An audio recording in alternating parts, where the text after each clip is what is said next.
Hey guys, today we will explain how to pause Shopify Store. This process is simple and easy. The first thing is head over to your store and sign in your account which you want to pause. The next thing is, you will see the same interface like me. Now take a look on the left side. You will see multiple options. From these, you have to select the option setting, which is on the left bottom. Once you will click on the option setting, this one is my profile. You will see the option App Store details, plan, billing, and much more. From here, you have to select option plan. Once you will select the option plan, here you can see I have a basic Shopify plan and it cost €1 per month. Now scroll down and here you can see the option of deactivate store. Simply click on it. And on the top, you can see switch to pause and build.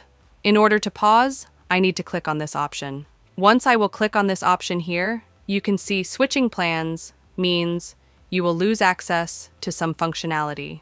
So below, you will see, and then click on the option, I understand, and tap on the option, got it. Once you will click on it, your store will be paused, and that's it.